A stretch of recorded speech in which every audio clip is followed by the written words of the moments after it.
अस्सलामुअलैकुम dear students. आज के इस वीडियो में हम बात करेंगे Newton's laws of motion.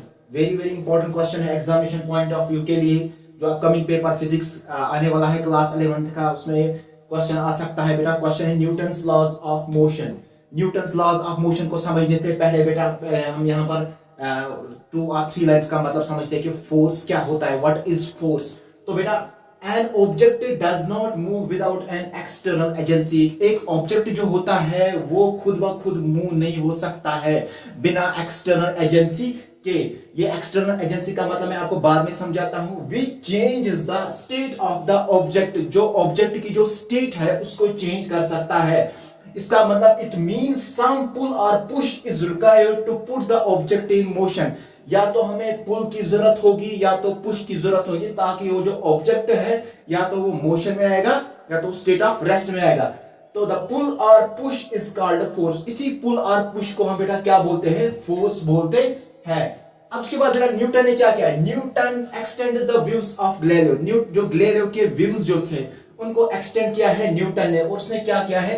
He gave 3 laws of motion in dynamics called Newton's laws of motion। उसने 3 लॉ दिए हैं डायनामिक्स में, जिनको हम बोलते हैं न्यूटन्स लॉज ऑफ मोशन। बहुत ही इंपॉर्टेंट है बेटा। अब समझते हैं लॉ नंबर फर्स्ट। जो फर्स्ट लॉ है न्यूटन का फर्स्ट लॉ, उसका स्टेटमेंट क्या है? तो स्टेटमेंट नंबर 1 बेटा, every body continues in its state of rest. हर एक बॉडी जो होती है वो अपना स्टेट ऑफ रेस्ट या यूनिफॉर्म मोशन कंटिन्यू कर सकती है। यानी अगर वो बॉडी रेस्ट में पड़ी है तो वो रेस्ट में ही रहेगी, या अगर वो यूनिफॉर्म मोशन कर रही है तो वो यूनिफॉर्म मोशन करेगी तब तक इन ए स्ट्रेट लाइन, एक स्ट्रेट लाइन में, unless acted by an external force. तब तक जब तक इस पर कोई एक्सटर्नल फोर्स एक्ट ना हो जाए जो उसकी स्टेट को चेंज कर सकता है। बेटा इसको समझने के लिए मैं यहाँ पर मार्कर की एग्जांपल ले रहा हूं। मैं मार्कर को यहाँ पर इस हाथ पर रख रहा हूं बेटा। अगर मैं बेटा इस मार्कर पर बेटा ऐसे फोर्स अप्लाई करूंगा बेटा, तो बेटा अगर ये मार्कर कांस्टेंट वेलोसिटी से मूव करेगा तो इसका मतलब बेटा है इसमें एक्सेलरेशन 0 आएगा। तो ये बेटा अपना स्टेट कंटिन्यू करेगा तब तक जब तक इस पर कोई एक्सटर्नल एजेंसी एक्ट ना हो जाए जो इसकी स्टेट को चेंज कर सकता है। या अगर मैं इस मार्कर को इस प्लेस पर रखूंगा तो बेटा ये इसी पोजीशन में रहेगा तब तक जब तक इस पर कोई एक्सटर्नल एजेंसी एक्ट ना हो जाए जो इस मार्कर की स्टेट को चेंज करेगा। तो बेटा स्टेटमेंट नंबर 2। तो स्टेटमेंट नंबर 2 क्या कहता है? If the vector sum of all the forces acting on A particle is 0। अगर किसी भी पार्टिकल पर बहुत सारे फोर्सेस एक्ट हो रहे हैं और उनका जो वेक्टर सम है वो 0 के बराबर आ रहा है, then and only then the particle remains unaccelerated। ये जो पार्टिकल होगा बेटा वो अनएक्सेलरेटेड रहेगा।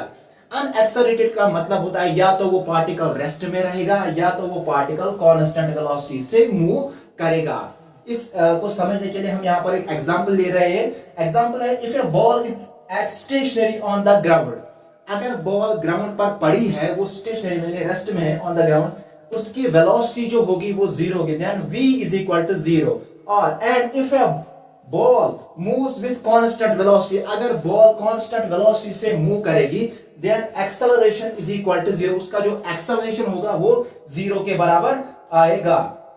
अब बेटा यहां पर समझते हैं, when acceleration is equal to 0, जब एक्सेलरेशन 0 होगा बॉल का, इसका मतलब जो rate of change of velocity होगी वो भी 0 होगी। dv upon dt is equal to 0, क्योंकि एक्सेलरेशन जो होता है वो होता है dv अपॉन में dt, डेरिवेटिव ऑफ वेलोसिटी। अब उसके बाद बेटा इसको थोड़ा फर्दर समझते हैं। We know that F is equal to ma। हमें पता है कि जो फोर्स होता है वो बराबर होता है मास इनटू एक्सेलरेशन। ये सेकंड लॉ का स्टेटमेंट है। F is equal to m। अब एक्सेलरेशन किसके बराबर होता है बेटा? v माइनस u अपॉन में t। अब बेटा मल्टीपल दीजिए F इंटू t। जब हम F और t को मल्टीपल देंगे तो ft बनेगा is equal to m v minus u। तो here F is equal to 0। अगर कोई भी फोर्स एक्ट नहीं हो तो फोर्स 0 के बराबर है। जब फोर्स 0 के बराबर है तो फोर्स 0 किसके बराबर आएगा शाबाश बेटा? M V minus M U is equal to 0, क्योंकि यहां पर बेटा m से इसको मल्टीपल दे, m into V that is M V minus m into U, तो आएगा M U is equal to 0।